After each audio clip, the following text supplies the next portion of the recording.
Welcome to Step Up with DL Walker. At any time during our live vidcast premiere, you can ask questions of myself or our guests by typing your question in the box called Top Chat, located in the right-hand corner of your screen. If you're watching a recording and have a question, just type your questions in the comments box below, and we'll be sure to respond. At any time, check out the information box because it contains contact information and special offers from DL and our guests. That's located underneath this video. Enjoy the vidcast, and if you find this information helpful, please give it a like and share it with anyone whom you feel may benefit. Thanks so much for watching, stepping up for your health, and please do be in touch. Dr. Ailina Ismail is a functional medicine doctor and fatigue decoder expert. She graduated from Flinders University in Adelaide, Australia, and was conferred a fellowship by the Royal Australian College of General Practitioners. She is an IFM, Institute of Functional Medicine practitioner. As a holistic consultant, she supports tired, busy working females with fatigue, body aches, and brain fog to regain their energy, improve mental clarity, and achieve physical vitality. But what she's really passionate about is helping moms address root causes of their fatigue so that they can live purposeful and abundant lives with their family and friends. Welcome, Dr. Ailina. Thank you so much for being with me again. And we're going to talk about something that I've been challenged with, and I know a lot of people who have. It's when you are eating green, right? You're eating, quote unquote, what you should be eating, meaning not excessive calories, avoiding bread, doing all of the things that we've been hearing about, and the scale is not moving. What can be done? What could be the other factors that are going on in a person when that happens? Okay, so when you say you're eating right, everyone's got their own definition of this diet is good, that diet is good. So everyone gets confused, right? And diets do work, but everyone reacts differently to different diets. So what is the perfect diet for you? So the easiest way I say is, if you've got a 9-inch plate, make sure half of it is plant-based, so fruits, veggies, the rainbow-colored diet. A quarter should be protein and a quarter should be carbs. So that's just a simple, generalized rule for a good diet. And then, of course, what those carbs and what those protein are is like a whole other issue. So it may say, as you said, that you're on a good diet. So that's good. And you're moving, so maybe 3 times a week, you're going for your brisk walking for about 30 minutes. Okay, so you're doing everything right, you're not losing weight. That was the question, right? I find there's actually 2 big root causes of not being able to lose weight when you're doing all the right things. The first is the thyroid. So we talked about it before. I find that when your thyroid, so thyroid is like a butterfly gland that sits on your trachea, and it produces 2 types of thyroid hormones, which then control your metabolism, how fast you burn fuel. So it's like, if it's working right and you're eating healthily, you're working out, then you should be burning fuel, you should be burning your fat, and you should be losing weight. But it doesn't happen when your thyroid is under functioning. So I see that 1 in 4 women will have in their lives a thyroid disorder. Most of them are autoimmune. So autoimmune is like when your body senses that your thyroid it's foreign, it's not its own, and it starts attacking it. And then it can go either way. There's certain antibodies that will make your thyroid function go down. It's called Hashimoto's disease. And there's certain antibodies that make your thyroid function go up, which is rarer. So the more common one is Hashimoto's. There can be also unknown causes of why your thyroid does not function well, but that's the main cause. So when you are hypothyroid, low in thyroid function, you can't lose weight, or you put on weight despite eating less. You get really cold. So in the same room as other people, you feel colder than other people. People present with constipation, dry hair, dry skin, loss of hair, they get pretty down. Some people don't get their periods. So that's a common thing in low thyroid function.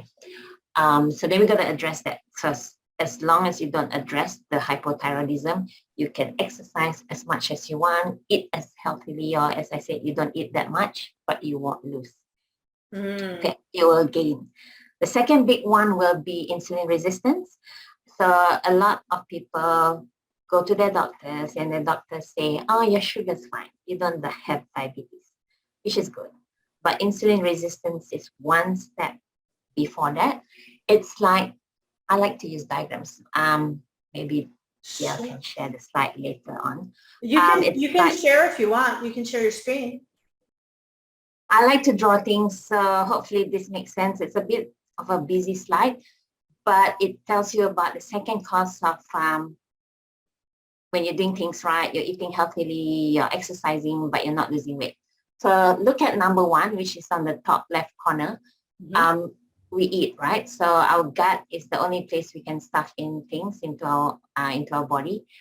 And the gut's function is to break down food into the most basic form, which is glucose or sugar, as we all know it. And so that's number two. And then we go to number three. This sugar is then absorbed into your blood vessels, which line the gut wall, because we need energy. We need sugar for the cells to make energy. So when there's lots of sugar in your blood vessels, the pancreas wakes up. So the pancreas is like another endocrine organ. Remember, we talk about thyroid.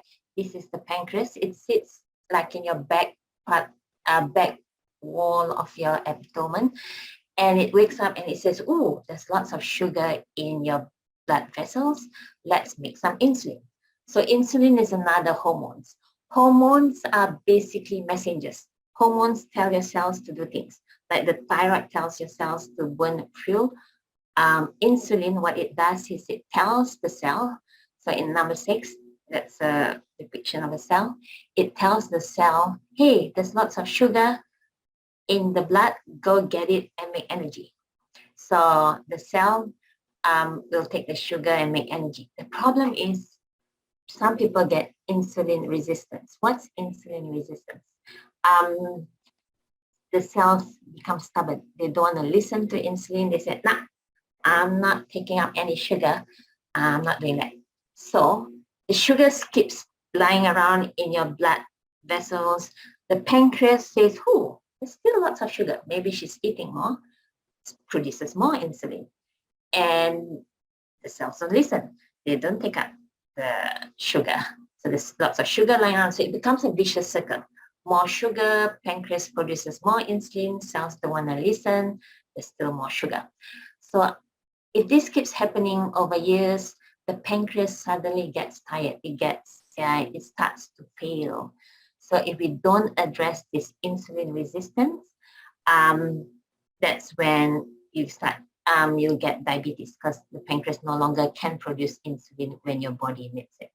And other metabolic diseases like heart disease, high blood pressure, and all that. So we don't want to go down that red path on the bottom left corner. Right. At the same time, how do we test it? So we know the insulin's raised. So when we do a blood test, a fasting insulin, we'll find that your insulin will be high. Your sugar might still be normal. So a lot of people would go to their doctors, they only test for sugar, and the doctors will say, you don't have diabetes, don't worry. But most doctors seldom test for insulin. So you should ask your doctor to test for fasting insulin.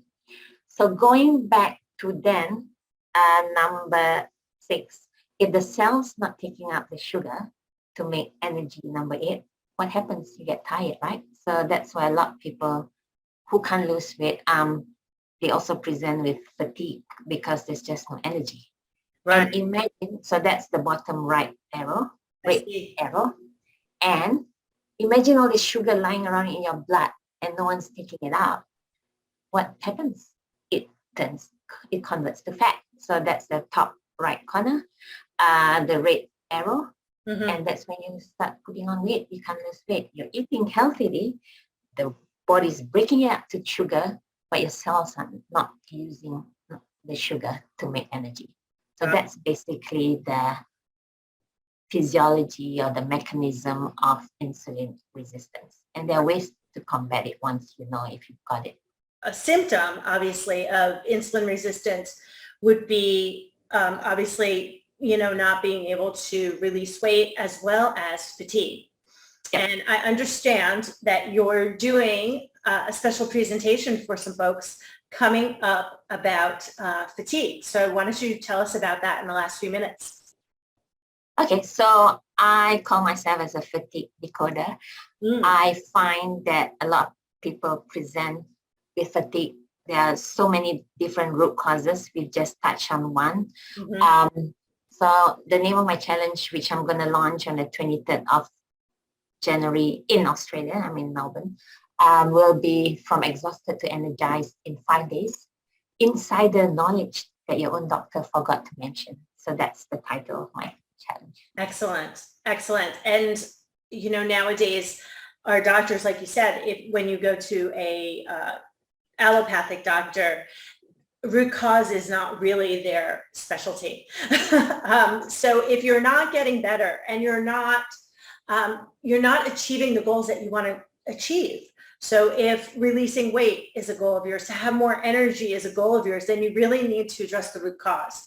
And I'm so grateful that you have challenges like this, because this is a lot of what I talk about in my work also. So I really feel aligned with this. And I'm going to encourage everyone to go ahead. If you are feeling fatigued, if you think that you have a gut issue, you're going to want to speak to this lady because she knows her stuff. So go ahead, and the information will be in the comments box below the video. So be sure to join up and join Ailina live next week. So Thanks, DM. Yeah. All right. So with that, I know you're busy, so I'm going to let you go and get to work. And thank you again so much for joining me. Thanks for having me. All right. Thank you so much for joining us today on Step Up with DL Walker. For any information about our guest, it'll be found in the comments box below this video. For more information on how you can recover from injury, restore vitality, and gain resilience from disease and trauma, all in the comfort of your home, click the link on the screen. Until next time, take good care of your body, mind, and spirit. It's the only true home that you really have.